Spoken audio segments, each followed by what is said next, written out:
오늘은 마태복음의 소금과 빛의 본문입니다. 우리가 다 잘 아는 본문인데요. 이 본문은 오디오로 우리가 시작을 하도록 하겠습니다. 이 오디오는 고종석 작가는 언론인이었는데 지금은 이제 소설을 쓰고 계시는데, 이게 해피 패밀리라는 작품이에요. 그 작품이 장편이어서 깁니다.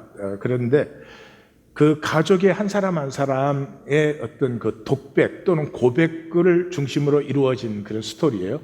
근데 이 가정에 막내딸이 민주입니다. 민주가 이제 커서 자기가 대학생이 되고 나서 자기의 자란 과정을 이렇게 돌아보는데, 그 가정의 짤막한 고백을 우리가 들어보도록 하겠습니다. 얼마 뒤 장영미는 한영미가 되었다. 그리고 우리 집 주민등록 등본에 오르게 되었다. 영미가 내 가족이라고 생각하게 되기까지는 많은 시간이 걸렸다. 아니, 어쩌면 지금도 나는 영미를 가족으로 생각하고 있지 않은지도 모른다. 심지어 올케가 영미보다 더 우리 가족 같다. 자라면서 영미와 내가 자주 싸운 것은 영미를 가족으로 인정하지 못한 내 편협함 때문이었을 것이다. 공정하게 말해서 그 싸움은 주로 내 잘못에서 시작된 것이었다. 적어도 집에서의 싸움은 말이다. 함께 다닌 중학교 때까지 영미는 적어도 학교에서는 내게 밀리지 않았다. 집에서는 명백했던 권력의 위계가 학교에서는 잘 통하지 않았다. 그러나 일단 집으로 돌아오면 영미가 내 신경질을 받아줄 수밖에 없었다. 방을 왜 안 치워놓았냐는 신경질, 내 만년필 네가 가져갔지 라는 신경질, 내 컴퓨터에 혹시 손댔냐는 신경질. 나와 영미에게는 각자의 데스크톱 컴퓨터가 있었지만 같은 질의 것은 아니었다. 내 컴퓨터가 너무 낡거나 또 다른 이유로 새 컴퓨터를 사게 됐을 때 영미는 내 컴퓨터를 물려받았다. 그때마다 나에게도 고충은 있었다. 그 아이에게 컴퓨터를 물려줄 때마다 하드를 깨끗이 지워내야 했으니. 10대에게는 비밀이 많은 법이다. 영미가 나와 똑같은 신형 데스크톱을 갖게 된 것은 고3 때 들어서였다. 그것도 미니 언니와 민영 오빠가 아빠에게 얘기해서 이루어진 일이었다. 나와 싸우고 나면 영미는 나와 함께 쓰던 방이 아니라 부엌에 딸린 창고방, 제 골방으로 들어가 흐느끼기 일쑤였다. 그때마다 엄마나 아빠가 나를 따끔하게 나무랐으면 내가 영미에게 부당한 짜증을 내는 일은 줄어들거나 없어졌을 것이다. 그러나 엄마 아빠는 그러지 않았다. 아빠는 대개 둘 다를 나무랐고 엄마는 영미만을 야단치기 일쑤였다. 민주 성질 모르니? 네가 걔를 좀 잘 돌봐줘. 네가 며칠이라도 먼저 난 언니잖니? 심지어는 이런 말도 했다. 네가 너무 예민한 거 아니니? 왜 자꾸 민주를 나쁜 애 만드니? 나는 그때 왜 엄마에게 역겨운 마음이 들지 않았을까? 왜 고소하기만 했을까? 왜 영미에게 미안한 마음이 들지 않았을까? 철없던 시절의 일이라고 해도 되돌아보기 부끄럽다. 엄마는 영미에게 정말 엄마답지 못한 엄마였다. 전래동화 속의 사악한 계모 같은 엄마. 그런데도 엄마는 영미에게 자신이 늘 뭔가를 베풀고 있다고 생각했던 모양이다. 엄마는 어릴 적 친구들과 전화하면서 걔가 은숙이 앤데 내가 입양해서 키우고 있어. 속을 썩일 때도 많지만 어쩌겠니? 은숙이 딸이면 내 딸인데. 아주 잘 크고 있어. 당연히 다른 애들보다 걔한테 더 신경을 쓰게 되지. 옷 하나 고를 때도 걔 위주로 생각하게 되고. 내가 잘 길러서 좋은 데로 시집 보낼 거야. 어쩌고 말하곤 했다. 그건 엄마의 팔푼이 짓이었을까? 위선이었을까? 엄마는 악인이었을까? 바보였을까? 엄마가 영미 친엄마랑 과연 친하기는 했던 걸까? 예, 이 영미라는 아이를 입양을 하게 된 것은 그 영미 엄마 아빠가 사고로 동시에 죽어서 천의 고아가 되었기 때문입니다. 예, 소설 스토리를 보면은 별로 입양하고 싶지는 않았던 것 같아요. 그러나 온 세상이 다 아는 그 영미 엄마와 이 민주 엄마는 자라날 때 절친이었습니다. 그래서 만약에 입양하지 않는다면 친구들이 자기를 욕할 것이 뻔하였습니다. 거기에 자기도 뭔가 선한 일을 한다는 그런 마음으로 이 영미를 입양을 했습니다. 그러나 영미는 입양돼서 들어오는 그날부터 집 청소를 하고 또 같은 또래인 민주의 속옷을 빨아야 됐습니다. 그 위에 민희라는 첫딸과 제일 큰아들 민형이가 있었습니다. 그 민희와 민형이는 항상 차별받는 이 영미를 감싸 안고 돌봐주고 그렇게 했습니다. 그리고 이 특별히 민형이라고 하는 오빠는 영미가 자라나면서 자기가 그 민형이를 사랑한다고 한동안 착각했을 정도로 그렇게 이 영미에게 따뜻하게 해줬습니다. 이 민형이는 이 집의 스토리는 굉장한 인재입니다. 아주 성적도 우수하고 인격적으로 된 사람입니다. 사회 정의에 대해서도 의식도 있고 깨어있는 사람입니다. 그런데 이 집안의 자랑인 이 큰아들이 무너져 내려갑니다. 아무것도 할 수 없다는 무기력증에 결국은 거의 알코올 중독자죠. 매일 술이 없으면 안 되는, 여전히 기능적으로는 똑똑하고 회사에서도 인정을 받습니다. 그렇지만 삶은 무기력에 사로잡혀 있는 그런 것을 보여주고 있습니다. 긴 소설이어서 전체를 얘기할 수는 없습니다. 그러나 여기에서 우리는 한 가지를 선명하게 만나게 됩니다. 민주 엄마는 영미를 입양했지만 영미의 아픔은 결국 못 느꼈습니다. 영미의 아픔을 느꼈다면 똑같이 자기 아이들과 같이 참 쉽지 않은 삶을 살아가야 되는 그런 딸로 대해줬을 텐데 그 아픔을 느끼지 못했고 그냥 절친의 딸인데 내가 거두어줘야 된다는 그 당위성으로 이 아이를 입양한 것이죠.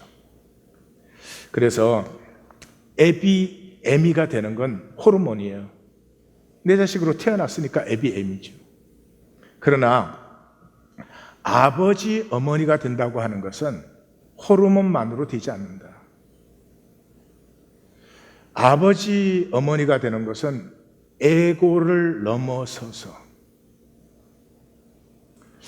이익과 계산을 넘어서서 사람다움을 살려고 하는 안타까움과 때로는 몸부림과 그런 것을 자식과 나누지 않고는 결국은 자식도 자라나서는 부모와 똑같이 되는 것입니다. 이 큰아들의 모습을 통해서 그걸 아주 잘 보여주는데요. 이 큰아들은 분명히 압니다. 영미를 저렇게 대접하려면 뭐 특별히 학대를 하거나 그런 건 아니죠. 그러나 저렇게 대접하려면 입양을 하지 말았어야 되는데 이 청소년기 때는 굉장히 감수성이 예민합니다. 그래서 참 사람다움에 대해서 아직은 잘 느낄 때입니다. 그때 그 감수성과 예민함을 엄마, 아버지는 이익이라는 명목으로, 우리 가족이라는 명분으로 그냥 눌러버립니다. 이 큰아들은 엄마, 아버지이기 때문에 자기가 느끼지만, 저래서는 안 된다는 걸 느끼지만 아무것도 하지 못합니다. 그것을 통해서 이 영민하고 훌륭한 인재인 큰아들이 삶에서 이미 물들어 버린 것은 무기력증이었습니다. 무엇을 한다고 될 수 없다는 것이죠. 그래서 결국은 그렇게 똑똑한 인재가 최고의 대학을, 최고의 성적으로 나오는 이 인재가 그저 밥이나 벌어먹고 사는 사회 기능적인 존재로 무기력해지는 것을 이 고종석 작가는 참 잘 보여주고 있습니다. 결국은 진정한 부모가 되는 사람이 드문 거죠. 천국에 가면 시집장가 가는 게 없습니다. 육적인 관계 없습니다. 혈연 관계 없습니다. 천국에는 영적 관계밖에 없습니다. 우리가 우리의 자녀를 그렇게 사랑하는데 우리 자녀들과 우리 사이가 영적인 관계가 되지 못하면 육체가 끝나는 날 끝나는 것입니다. 자녀를 정말로 사랑하십니까? 이 땅에서 가꾸어진 관계가 영원히 아름답게 가꾸어지기를 원하십니까?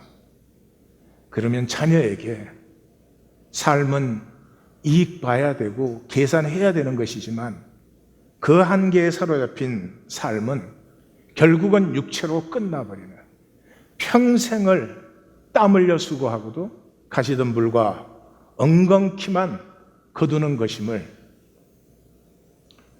우리 자녀들과 나누어야 됩니다. 그 이상의 삶이 있다는 것을, 삶은 그 이상이라는 것을. 그래서 오늘 광고에 부모의 거듭남은 자녀에게 최고의 교육이요, 최고의 복이요, 최고의 유산입니다. 하나님을 믿는다 하고 교회를 다니면서도 자기 이익밖에 모르는 부모에게 자녀는 말하지 못합니다. 자라나면 결국은 똑같이 되어 있는 그런 모습을 볼 수밖에 없는 것이죠. 자, 이제 오늘 소금과 빛으로 들어가 보십시다. 소금의 메시지는 아주 간단하죠. 소금은 자신만이면 저주예요. 성경에 소금은 자신을 나누어서 음식의 맛을 피우는 거죠. 우리가 짠맛 그렇지만 이건 언어죠. 언어. 짜다는 것은, 짠이란 건 아무것도 아니에요. 우리가 그 맛을 표현하는 언어에 불과해요. 소금의 진정한 맛이 뭐예요? 아무리 좋은 재료가 있어도 소금이 들어가지 않으면 음식의 맛이 나오지 않습니다. 자신을 나누어서 음식 전체의 맛을 피우는 거죠. 그런데 이 소금이 소금 자체로 있습니다. 그러면 성경은 전부가 저주입니다. 소금 기둥, 저주입니다. 소금 땅, 저주입니다. 에고는 우리에게 이것을 하고 있는 것입니다. 내가 나 자신뿐이면 그건 저주입니다. 아닙니까? 남편과 아내가 있는데도 뭐 진정으로 교통이 없고 나는 나, 너는 너 그러면 저주죠. 이 소금은 특별한 것이 아니고 예수님이 쓰신 이유는 이것이 바로 하나님의 형상입니다. 하나님의 창조가 무엇입니까? 자기를 만유에 나누어 주는 것입니다. 그래서 성경은 하나님 나라가 완성되었을 때 하나님이 안 계십니다. 하나님으로서의 하나님은 안 계십니다. 모든 것에 나누어졌기 때문에 만유 속에 하나님이 충만한 것이지 하나님이 따로 존재하지 않습니다. 하나님의 성소가 더 이상 없는 것이죠. 새 예루살렘에서는. 이것이 우리의 존재 본성입니다. 이것이 우리의 존재 본성입니다. 우리는 지키는 삶도 필요합니다. 움켜쥐는 삶도 필요합니다. 그러나 그것뿐인 삶은 참으로 안타깝고 어리석습니다. 연주자의 연주가 모두를 감동시킬 때가 언제입니까? 무아. 그 연주 속에 자기를 잃었을 때입니다. 연주자의 에고가 펄펄 살아서 잘해야 된다, 감동시켜야 된다, 그게 감동이 되겠습니까? 그 음악은 저주에 가까울 것입니다. 제가 그 소금 인형 얘기를 해드렸는데 제가 해드릴 수 있는 가장 영적인 이야기다 그런 얘기를 했습니다. 그렇습니다. 소금 인형이 있었어요. 수말리를 여행을 해서 바다에 도착했습니다. 바다에 딱 도착하는 순간 알았어요. 내 고향이다. 그래서 바닷물 속으로 걸어 들어갑니다. 소금이 점점 녹아버립니다. 간단한 얘기죠. 그러나 소금이 없어진 것 아닙니다. 두 가지가 이루어졌습니다. 소금이 녹을 때, 다 녹아 없어질 때 모든 것이 다 없어지고 소금의 결정체만 남았습니다. 진정한 나됨이 비로소 나타났습니다. 그렇게 녹아졌을 때 소금은 이미 바다가 된 것입니다. 우리가 되었고 하나님 나라가 된 것입니다. 저주는 결코 녹을 수 없는 끝까지 남은 나뿐이고, 민주 엄마는 그 민희가 다 그 회고하는 고백들이 나옵니다.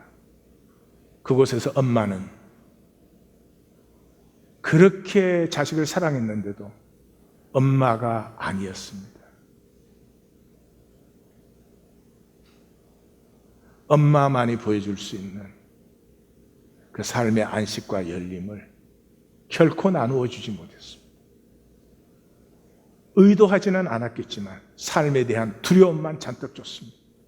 너가 너를 지키지 못하면 너는 아무것도 안 돼. 모든 사람에게 무시받을 거야. 엄마의 뜻과 정반대가 된 것이죠. 이것이 에고가 우리에게 하는 일입니다. 창세기 4장에서 이 자기를 지키기 위해서 아우를 죽이기까지 한 가인에게 하나님은 그렇게 말합니다. 너는 땅에서 저주를 받는 삶이 되었어. 근데 그 저주의 내용이 뭡니까? 피하며 유리하는 자가 되었습니다. 끝까지 자기를 감춥니다. 자기의 진실은 작은 것도 얘기하지 못합니다. 뿐만 아니라 생명의 길은 어떻게 하든지 피합니다. 광야길 십자가의 길은 어떻게 하든지 피하려고 합니다. 말을 어떻게 해도 상관없습니다. 그래서 진정으로 자신을 열어본 적도, 항상 컨트롤된 자기뿐, 내 안에 하나님의 형상, 하나님의 생명이 있는데 이게 피어나야 되는데 이게 피는 기쁨을 모르는 항상 에고로 컨트롤된, 어떻게 보면 참 안타까운 삶입니다. 이제 눈치가 좀 생겼습니다. 제가 7월 마지막 주와 8월 첫 주, 이 두 주간에 하나님의 역사를 나타내시겠구나 하는 생각이 들어요. 이제는 하나님이 하시는 이 흔적들을 보면은 이제는 눈치가 좀 생겼어요. 물론 하나님의 역사가 나타난다고 다 받는 건 아니죠. 이상한 이야기지만 받는 사람이 받는 것이지만은 이 산상수훈으로 들어와서 하나님의 인도하심이 심상치가 않습니다. 이 끝까지 나를 멸망시키고 거짓으로 허무케 하는 이 에고의 권세에서 자유할 수 있는 길은 한 가지밖에 없습니다. 말씀을 만나는 것입니다. 말씀이 인격입니다. 하나님의 인격을 만날 때까지. 그때까지 우리의 피하고 유리하기는 끝이 나지 않습니다. 그때까지 진정한 내가 누구인지 알지도 못합니다. 이 거짓된 나를, 거짓은 회개를 못합니다. 사기꾼은 회개할 수 있어요. 거짓은 회개가 안 돼요. 알파에서 오메가까지 전부 거짓으로 나를 만들었기 때문에 내 얘기 중에 하나도 진실 없어요. 우리가 서로 뭐 얘기를 나누면 뭐라고 나누지만은 그 다 자기 가리고 나타내고 그 컨트롤 작업이지, 진정한 얘기가 나누어지는 것은 그렇게 쉽지 않습니다. 아무런 정죄와 판단이 없는 어떤 정죄도 없는, 이는 내 사랑하는 자여 내가 너를 기뻐하노라. 이 거짓밖에 없는 나를 조금도 정죄하지 않으시는, 아니 정죄하지 않는 게 아니라 이 나를 너무 좋아하셔서, 너무 좋아서 어쩔 줄 모르는 이 가슴을 만날 때까지 나는 나를 모릅니다. 나는 내가 열리지 않습니다. 이 산상수훈의 말씀은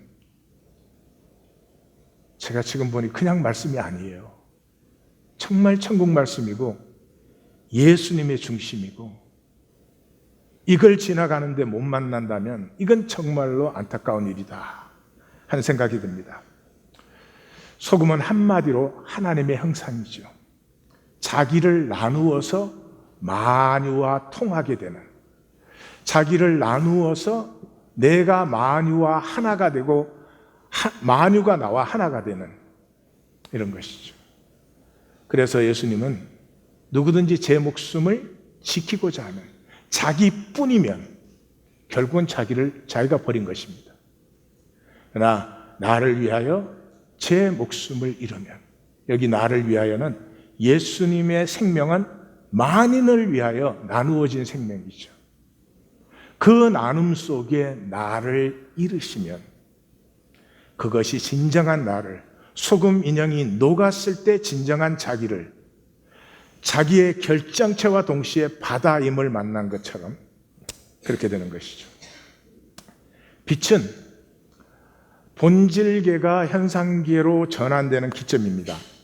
자, 본질은 보이지 않습니다. 본질이 현상으로 나타나려고 하면 빛이 있어야 됩니다. 빛이 없으면 현상이 없어요. 지금 우리 서로 이렇게 보는 것도, 이게 꽃이구나 하는 것도 빛입니다, 전부. 그래서 빛은 본질이 현상으로 나타나기 시작하는 전환의 기점이죠. 그래서 빛이 나타나면 숨겨지지 않아요. 그 빛의 가시권, 집 안에 등불을 쓰면 그 빛의 가시권 안에 모든 사람에게 이 빛이 드러나는 것이죠. 근데 빛은 바꿀 수가 없어요. 가감할 수도 없고 변형도 되지 않아요. 그렇기 때문에 항상성이 있습니다.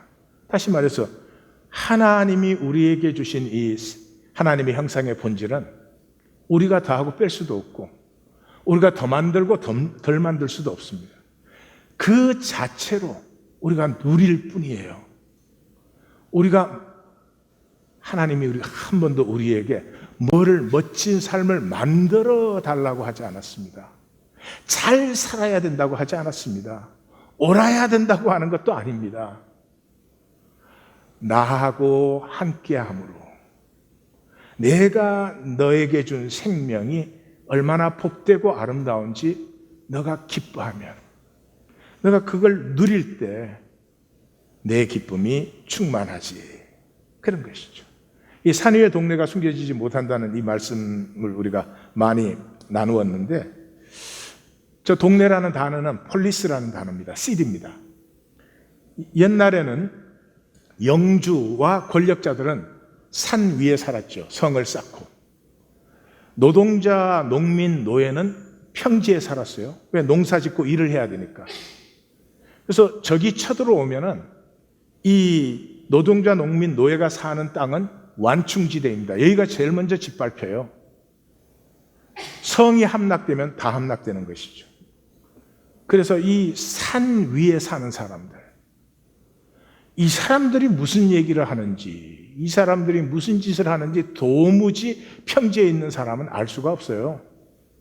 그런데 뭔가를 하는데 대부분 사람을 괴롭히는 일을 해요. 그러한 그 사회 속에서도 빛이 임하면 그것조차도 숨겨질 수가 없다. 빛이 임하는 곳에 하나님의 그 본질적 형상이 드러난다 하는 것이죠. 그래서 빛은 드러나게 합니다. 빛이, 이 생명은 사람들의 빛이라. 생명이 빛이 되면서부터 우리의 본질이 드러나게 하는 것이죠. 그런데 종교는 왜 있습니까? 감추기 위해서 있습니다. 그 빛을 살고 싶지 않거든요. 광야의 길과 십자가의 길, 생명의 길은 부담스럽거든요. 진리는 너무나 부담스럽습니다.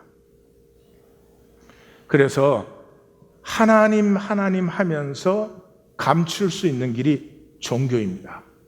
그래서 마태복음은 23장에서 종교에 대해서 예수님께서 7번 저주를 합니다. 그 저주의 내용들이 다 무엇입니까? 천국 문을 닫고 자기도 안 들어가고, 당연하죠, 다른 사람 못 들어가게 합니다. 마태복음은 교회, 교인이라는 말이 나오는 유일한 복음서입니다. 교인 한 사람 얻으면 배나 지옥 자식이 되게 합니다. 종교인들은 잔인합니다. 왜 잔인한 줄 아십니까? 살지 않기 때문에, 말만 하기 때문에. 사는 사람은 삶의 아픔과 부담을 느끼기 때문에 잔인해지기가 어렵습니다. 종교인들은 싸움 나면 서로를 사탄이라고 부릅니다. 예수님 수준이에요? 어떻게 사람을 보고 사탄이라고 할 수 있어요? 뭐 그런 얘기도 있잖아요. 둘이서 막 싸웠는데 10년 후에 그 슈퍼마켓에서 만났는데 싸운 이유가 피아노를 단상 위에 올리자 내리자 때문에 싸웠는데, 야, 네가 내리자 그랬냐 내가 내리자 그랬냐 그랬다는 거 아니에요. 이렇게 한심한 것입니다. 겉은 깨끗하죠. 겉은 깨끗하죠. 종교인들이야. 속에는 뭐가 들었는지, 사람이 안 볼 때는 무슨 짓을 하는지, 누가 알겠습니까? 예수님의 최종 결론이 뭐였습니까? 아벨로부터 사가리아까지 그 모든 의인의 피가 너희에게 돌아갈 것이다. 사랑하는 성도님들, 저나 우리는 지금 다 종교인들입니다. 종교인입니다. 그럼 어떻게 해야 됩니까? 종교에 머무르시면 안 됩니다. 여기 종교에 우리 의 다 챙겼잖아요. 우리 입장, 체면 다 챙겼잖아요. 그럼 뭐 불편할 게 뭐 있어요? 그냥 살면 되죠. 그러면 안 됩니다. 종교는 넘어가야 됩니다. 이 종교가 하나님의 섭리입니다. 왜 우리를 종교 속에 들어가게 했을까요? 종교에서 내가 가짜인 것을, 그것도 악한 가짜인 것을 만날 수 있기 때문입니다. 말끝마다 하나님, 은혜, 사랑, 할렐루야 그럽니다. 근데 내 삶의 본질은 세상 사람보다 다르지 않습니다. 다르지 않을 뿐만 아니라 예수님에 의하면 더 외식적입니다. 훨씬 더 위선적입니다. 그래서 종교에는 둘 중에 하나입니다. 끝까지 그러고 있든지, 아니면 나 같은 가짜가 세상에 어디에 있을까? 내 거짓에 하나님까지 우리는 사용하잖아요. 깨어지든지 둘 중에 하나입니다. 그래서 하나님이 종교를 섭리로 우리에게 허락하신 것이죠. 우리는 넘어갑니다. 우리 하나님 교회는 이걸 넘어가려고 어려운 길을 여기까지 왔습니다. 우리는 반드시 넘어갑니다. 총결론이 이 16절에서 이같이 너희 빛이 사람 앞에 비치게 하여, 너희 빛은 본질의 현현이라고 그랬죠. 이 빛은 사람들의 생명이라. 그 하나님 형상의 본질이 피어나면 사람들이 너희의 착한 행실을 보고, 착하다는 말이 여기 창세기에 좋았더라, 토브라는 말이죠. 하나님의 본성이 우리 삶에서 나타나면서 하나님의 좋았더라가 현상화되었으니까 사람들이 보고 하늘에 계신 너희 아버지께서 영광을 받는다. 하늘에 계신 너희 아버지, 마태복음의 독특한 표현입니다. 하늘에 계신 아버지 또는 하늘 아버지, 또 엄밀한 중에 보시는 아버지, 뭐 이렇게 나오는데요. 이게 산상수훈에만, 마태복음 5장, 6장, 7장에만 17번이 나와요. 하늘에 계신 아버지는 마가복음에는 딱 한 번 나옵니다. 마가복음 전체에 한 번 나와요. 그런데 산상수훈에서만 17번 나옵니다. 지금 마태는 무슨 얘기를 하고 있습니까? 하나님의 형상은 우리가 하나님의 자녀라면 하나님의 DNA가 우리를 통해서 나타날 수밖에 없다. 우리를 보고 뭘 잘해라 이런 것이 아니다. 그런 말이죠. 자, 그 다음에 이제 이 말씀의 1.1획도 없어지지 않는다 하는 이 말씀이 나오죠. 이건 본질계와 현상계 얘기를 하는 것이죠. 간단한 내용입니다. 사실은 17절은 성경은 폐해지지 않는다. 말씀은 폐해지지 않아요. 말씀은 본질이니까요. 본질은 질량 불변의 법칙, 에너지 불변의 법칙. 본질은 가감도 안 되고 그대로 반드시 완성돼요. 그래서 천지는 없어지지만 말씀의 일점도 없어지지 않아요. 천지는 현상이잖아요. 이거 다 없어져도 본질의 일점도 없어지지도 바뀌지도 않죠. 그래서 천지 전체가 본질의 일점만 못해요. 물리학적으로 이제는 우리가 다 알잖아요. 이게 다 어디서 나왔어요? 이 현상이 빅뱅에서 나왔어요. 빅뱅. 빅뱅의 포인트가 바늘 끝에 억만분의 1도 안 돼요. 그러니 바늘 끝에 억만분의 1도 안 되는 그 본질은 전체보다 더 크고 위대한 것이죠. 그래서 결론이 천국 자녀의 의, 하나님의 DNA가 나타난 것은 종교인의 의. 제가 저 부동식 부호를 3개를 붙였는데 스페이스가 더 있어서 몇 개 더 붙일 걸 그랬어요. 한 7개점. 그래도 지금 상대가 안 되는 거예요. 바울은 뭐라고 그랬어요? 종교인의 의를 배설물이라고. 비교 자체가 안 되는 것이죠. 자, 여기서 좀 우리가 주의하셔야 되는데, 이 기독교 안에서는 이제 소금과 빛 그러면 그 신앙적으로 특별히 뛰어난 사람, 어떤 사회 윤리의식이 특별히 뛰어나서 사회에서 어떤 소금 역할, 빛의 역할을 하는 사람을 가리키는 것처럼 가리킵니다. 아니에요. 영웅이나 성인이 되라는 것 아닙니다. 그냥 사람이면 된다는 거죠. 사람이면.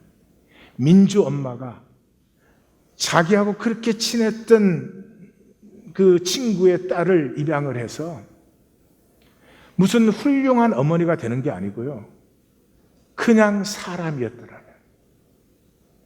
엄마 아빠를 졸지에 잃어버린 그 딸의 아픔을 조금만 느껴줬더라면 전혀 얘기가 달라지는 거죠. 이 사람임은 다른 말로 하면 공감이에요. empathy예요. 우리 하나님 교회는 공감을 잘 아시죠? 너의 아픔을 내가 아프게 느끼는 게 공감이에요. 그거 가지고 안 돼요. 너가 느끼듯이 나도 느껴야 돼요. 근데 그거 가지고도 안 돼요. 너가 아파하는 걸 나도 아파하는데 그게 옳은 일이기 때문에, 그게 나의 의이기 때문에 아파하면 그건 아무것도 아니에요. 그냥 너가 아프니까 왠지 나도 아파. 이게 사람됨이에요. 자, 한번 옆에 고백해 보세요. 너의 아픔이 왠지 나에게도 느껴져. 예, 느껴집니다. 느껴집니다. 근데 느끼면 내가 손해를 봐야 되니까 에고가 딱 억눌러 버리는 것입니다. 컨트롤하게 만드는 거죠. 그 심리학에서, 저는 뭐 심리학 이론을 많이 읽고 심리학을 공부한 적은 없습니다. 근데 심리학 얘기들 많이 읽어요. 참조가 되니까. 근데 뭐 설이 많지만은 제가 심리학 이론 중에서 제일 그래도 실제로 느끼는 것은 3단계 이론이에요. 3단계 이론. 그거는 좀 정말 좀 말씀을 선포하는 사람으로서 이렇게 공감이 되는 이론인데, 그게 뭐냐 그러면 사람의 일생이 1단계, 2단계, 3단계. 1단계가 성장기예요. 그 우리로 말하면 되게 이제 대학 졸업하고 대학원 졸업하고 직장 잡을 때까지. 그 다음에 2단계가 이제 사회생활을 열심히 하는 기간이에요. 그 다음에 이제 3단계가 이제 장년기로부터 노년기를 얘기해요. 그런데 이 3단계 이론의 제일 중요한 것은 2단계에서 3단계로 넘어갈 때가 사람에게 제일 중요하다는 거예요.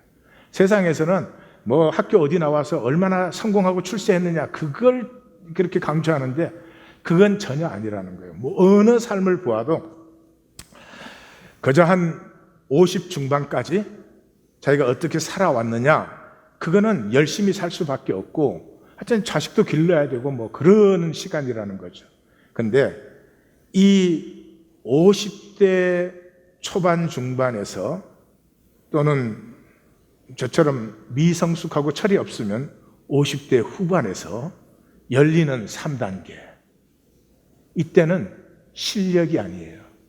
얼마나 똑똑하느냐가 아니에요. 이만큼 살아본 사람은 다른 사람의 아픔을 느낄 수 있어야 돼요. 내가 그렇게 살려고 했는데 잘 안 되는 삶. 그때까지는 실패한 사람을 보면 깔보기도 하고 뭘 제대로 못하는 사람을 보면 판단이 팍 돼요. 왜 저러냐 뭐 이런 거죠. 그렇지만 3단계로 들었을 때는 그래, 잘 안 되는 게 인생이지. 부족하지. 나는 운이 좋았지만 환경이 나빴으면 저보다 더 했을 수도 있어. 이런 공감이 오는 거죠. 이 공감이 오면서부터 이 3단계가 골든 피어리드가 된다는 거예요. 이때 비로소 가족은 정말로 가족이 되기 시작하고 이때 친구, 진정한 친구가 열매로 맺히기 시작하고 근데 이상하게 그 관계들이 진짜가 되어가면서 다 아무리 성취했어도 허상이던 것들이 진정한 성공과 성취로 다가오는 3단계가 제일 중요한데 3단계에 들어갈 때 결정적인 것은 나 하나뿐이냐 다른 사람의 아픔이 느껴지냐 거기에 인생은 달렸다. 이건 제가 공감이 간다니까요. 그래서 종교는 영웅화를 시켜요. 지금 기독교의 예수, 베드로, 바울은 다 영웅이에요. 신앙 영웅이에요. 하나님은 영웅을 만들지 않아요. 영웅을 필요로 하지 않아요. 사울과 다윗에서 뚜렷하게 드러나지 않아요? 사울은 영웅이어야 되는 사람이에요. 얘기를 들어보면 사울이 사실은 그 성경 기록으로 보면 다윗보다 훨씬 더 윤리적이고 훌륭한 사람이에요. 그런데 사울의 결정적인 약점이 뭐예요? 영웅이 돼야 돼요. 그래서 적병이 쳐들어오고 사람들이 모였는데 제사를 못 지내니까 사람들이 동요를 하는 거예요. 자기도 불안해. 어쩔 수 없어. 약속을 했으니까 기다려야 돼. 그런데 백성들이 약해졌는데 자기까지도 무기력한 사람이 될 수 없어. 자기가 탁 나서 제사를 인도해야 돼. 믹마스 전투에서 블레셋이 들어오니까 도망갔어요. 그 요나단은 밑에서 기다리다가 사인이 없으니까 요나단이 블레셋을 직접 치고 들어갔는데 그게 승리하기 시작했어요. 도망갔던 사울이 다시 왔어요. 와서 뭐라 그랬어요? 해지기 전에 밥 먹는 사람은 반드시 죽임을 당하리라. 왜 그런 명령을 내려요? 도망갔다 돌아왔지만 왕으로서 권위를 세우는 게 중요하다 이 말이지. 이 사람 자살했어요. 전쟁에 패해서 적군에게 죽었다. 이건 죽기보다 싫은 거죠. 그게 자살이죠. 자살은 에고가 가장 강한 상태예요. 뭐 자살에 대한 교리가 있지만 저는 교리적인 건 중요하지 않지만 자살이라고 하는 것은 내 에고가 극대화된 상황이다. 그것만큼 분명해요. 그렇다고 자살하는 분들을 정죄하시면 안 돼요. 얼마나 힘들었으면 그러겠어요. 예? 얼마나 힘들면 그러겠어요. 내가 그렇게 됐을 때 나는 안 그런다고 보장하실 수 있어요? 왜 같이 아파하고 위에서 기도할 뿐이지 판단하라는 얘기는 아니에요. 그런데 다윗은 영웅의식이 없는 사람. 도망가면서도 왕권 내려놓고 가는 사람이에요. 도망가는데 심의가 나와서 저주해요. 자기 체면 안 지켜요. 장군들이 가서 저 죽이고 오겠습니다. 예, 하나님이 허락하지 않으면 저 사람이 나 저주할 수 있니? 압살롬에게 이기고 승리를 했어요. 그런데 어린애같이 웁니다. 왕의 권위가 중요해요.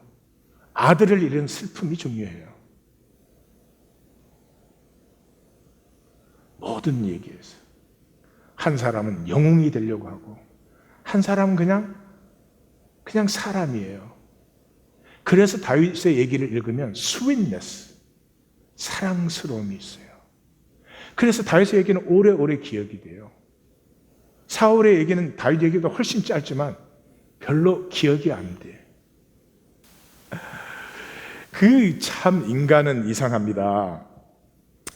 그 영웅을 꼭 만들어요. 그래서 슈퍼맨이 있기 위해서 굉장히 악한 사람이 하나 꼭 있어야 돼. 스파이더맨이 있기 위해서 이상한 악한이 하나 생겨야 돼. 그 영웅이 없으면 악한도 없잖아. 근데 나는 그런 얘기 참 불편해요. 왜냐 그러면 항상 악한은 좀 못생기게 만들었어요. 그러면 우리는 누구 편이야? 표정이 우리 하지 마. 그리고 여자들도 마음에 안 들어. 꼭 슈퍼맨 편, 스파이더맨 편이야. 그 어쩔 수 없이 악당 역할을 해야 되는 그 사람 좀 불쌍하잖아. 나 같으면 그 사람 편이 좀 돼줄 것 같은데 절대로 아니야. 이기는 편이야. 그게 세상이에요. 짐은 아무것도 아니에요. You are nothing. 거기에서 사람이 피어나요? 사람임이 보이면 미워할 수 없어요. 아무리 미운 사람도 나도 연약한 사람이고 너도 연약한 사람이구나 이게 보이면 미워할 수가 없다고요.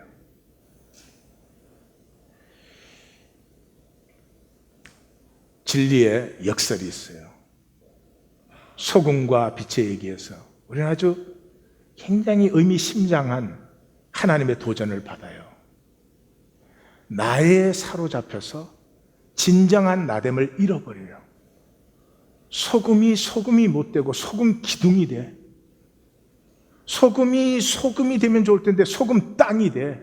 모든 것에 저주가 되고 자신도 저주. 이 단절의 에고 때문에 만유와 하나 되는 이 하나님의 유업자의 하나님 자녀의 나를 잃어버리는 거죠. 복은 내가 소유해서 내 마음대로 하는 게 아닙니다. 그게 어떻게 복이 돼요? 자식이 내 마음대로 된다. 그 자식에게서 진정한 사랑을 느낄 수 있을까? 아니, 서로의 관계도 마찬가지지. 복은 누림이에요. 그냥 하나님이 창조하신 이 세상, 하나님이 창조한 만유, 하나님이 창조한 나를 특별히 옳거나 뛰어나거나 잘나거나 그런 것이 아니고 그냥 누리는 거예요. 그냥 나와 너가 harmonize, 샬롬의 기쁨을 누리는 거죠. 이 에고는 기가 막히게 어리석어요. 1인칭밖에 없는데, 나밖에 없는데, 내 이익, 내가 지켜야 되는 것밖에 없는데 2인칭, 3인칭이 없어요. 그러면 2인칭, 3인칭이 없는 1인칭이 있을 수 있어요? 없어요. 그래서 마틴 부버 같은 사람은 2인칭이 회복되어야 된다. 우리는 2인칭을 잃어버렸다. 모든 걸 이용 대상으로 I and it. 우리에게 회복되어야 되는 I and thou. 그 thou를 어디서 찾아요? 하나님밖에 없다 그래요. 저도 동감합니다. 하나님과 나의 관계가 내 존재의 뿌리예요. 이걸 가꾸는 것이 지혜입니다. 이걸 가꾸면 만유는 저절로 누려지는 거예요. 이거는 단절시키고 이거는 가짜 만들어 놓고 그냥 에고의 욕심과 복 피곤해요. 되지가 않아요. 원망만 생겨요. 광야길에 이스라엘 백성이 10번을 원망을 하거든요. 그래서 쉬운 행복을 놔두고 어려운 행복을 우리는 만들려고 해요. 자연스럽게 누리면 되는 행복을 놔두고 억지로 뭘 만들려고. 그게 안 됩니다. 행복의 원리는 이런 거죠. 내 안에 우리가 하나님의 형상으로 창조됐으니까 아름다운 것, 귀한 것, 순수한 것, 이런 것들이 있죠. 그게 현상화될 때 내가 행복한 거예요. 나에게 있는 생명의 본질이 피어났을 때. 그게 때로는 물질적인 성취로도 나타날 수 있고요. 성공으로도 나타날 수 있고요. 어떤 인격적인 열매, 사랑과 희락과 화평과 오래 참음과 자비와 양성과 충성과 온유와 절제 이런 걸로 나타날 수도 있어요. Either way 행복합니다. 내가 뭘 열심히 해가지고 사회적인 성취를 이루어 이것도 행복이에요. 내가 예수님 안에서 내가 부족한데 하루하루 새로워져 가고 있구나. 이게 또 어마어마한 행복입니다. 그런데 이 행복은 그래서 두 가지 종류가 있죠. 하나는 존재의 뿌리에서 단절된 에고로 하는 성취가 있죠. 경쟁에서 이겨. 현상은 쓰러지는 것이 현상이에요. 1초도 똑같지 않아요, 현상은. 계속 바뀌어요. 그러니 그 단절된 에고의 현상의 성취는 절대로 우리를 행복하게 하잖아요. 더 목말라요. 목이 마를 때 바닷물 마시는 것과 똑같아요. 그래서 세상의 종로를 하는 거예요.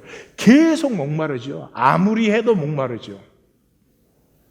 근데 존재에서 피어나는 행복은, 존재에서 피어나는 성취는 서로를 누리는 것이기 때문에 시냇가에 심은 나무, 생수의 샘, 이렇게 성경이 표현하는 것이죠.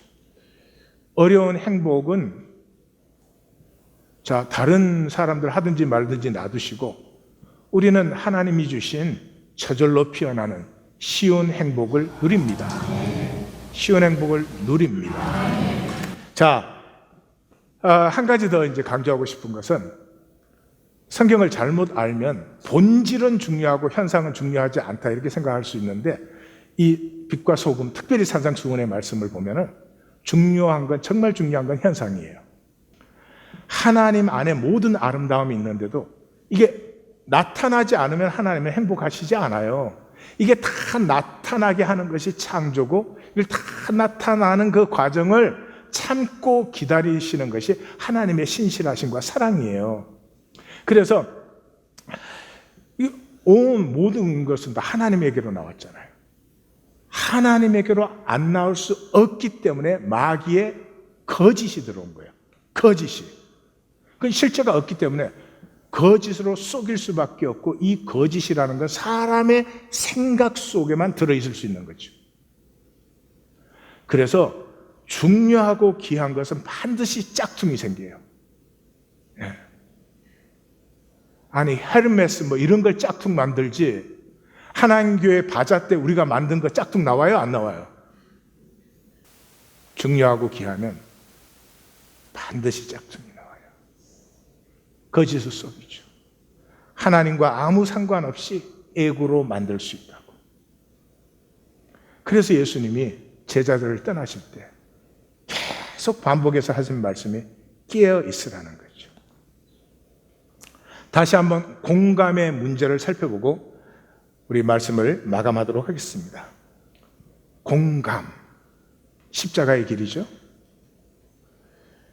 주님의 임재를 느끼면서 나를 아파하시는, 그래서 십자가를 지신 주님의 가슴이 안 느껴질 수 없죠. 종교는 이게 안 느껴져요. 나뿐이니까. 막 교회를 와도 이게 내가 누구냐, 사람들이 나 어떻게 보냐, 이거니까. 그래서 이 함께함, 그렇죠? 함께 느낀다는 것은 함께 느껴줄 때 함께함을 느끼는 거죠. 이 함께함을 파라칼레오, 곁으로 부르셨다. 이걸 우리는 보혜사라고 번역한다. 그래서 예수님이나 성령님을 묘사할 때 보혜사, 파라칼레오를 쓴다. 그런 얘기를 했어요. 파라칼레오. 비가 오는데 우산을 주는 사람도 고맙지만 같이 비를 맞는 사람이 더 고맙다. 뭐 그런 얘기가 있어요. 우리가 뭐가 필요해요? 우산이 필요해요. 함께하는 사람이 필요해요. 함께 해주는 마음이 필요해요. 제가 한번 나누었던 제 얘기를 다시 한번 나눕니다. 앞만 본 건 앞을 본 게 아니야. 옆도 뒤도 봤어야 앞을 본 거야. 내 아픔만 중하면 아픈 게 아니고 두려운 거지. 아픔을 느끼면 두려움을 넘어 생명을 피워나가지. 함께니까. 홀로 필 수 있는 생명은 없어요. 잡초 하나도 하늘과 땅과 공기와 이 모든 것이 같이 해주지 않으면 피어날 수 없어요. 생명은 함께함으로 표현하죠.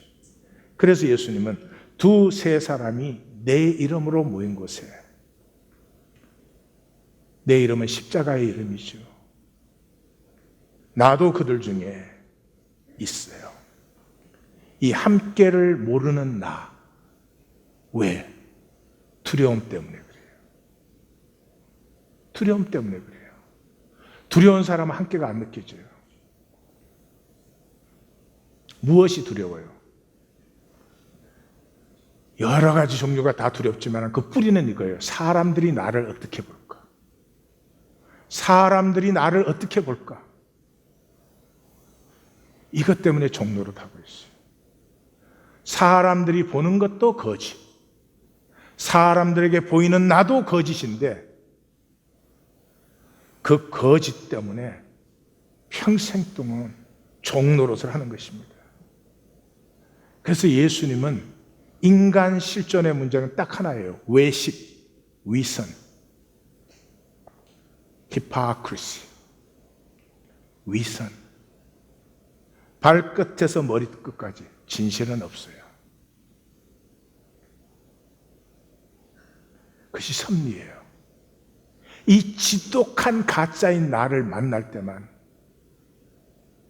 깨어질 수 있습니다. 씨앗은 깨어짐으로 피어나는 것이죠. 씨앗에다 금딱지를 붙여서 생명이 피어나는 게 아닙니다. 그래서 말씀은 진리를 깨닫는 게 아니에요. 이게 우리 성경을 믿는 우리와 모든 종교와의 차이예요. 모든 종교의 경제는 깨달음을 위해서 있어요. 깨달으면 뭐 할 거예요? 인간 본질이 가짜인데.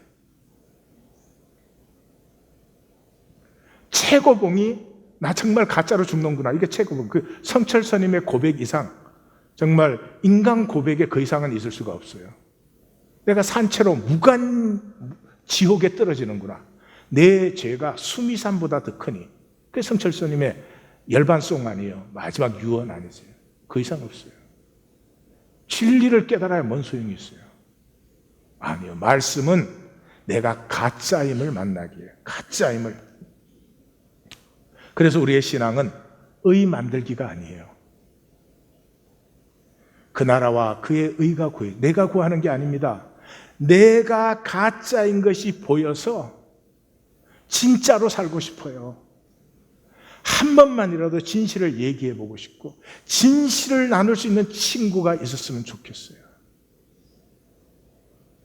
내가 이 부족한 나인 채로, 죄 많은 나인 채로 아무 정죄, 판단, 걱정 없이 나를 그대로 받아주는 그 나라, 그 의가 비로소 목마른 사슴이 시냇물을 찾아 갈급하듯이 그런 애통함이 생기죠.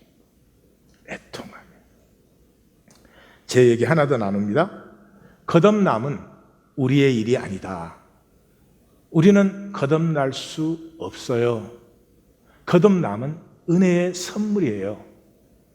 우리의 일은 애통함이에요. 하나님의 형상을 가지고도 추하고 거짓된 에고의 삶에 애통하는 거예요. 끝까지 욕심 부릴까? 그러다가 죽을까요? 끝까지 욕심 부리다가? 끝까지 사람한테 뭔가를 보이려고, 인정받아 보려고 몸부림치다 죽을 거예요? 그 받으면 뭐합니까?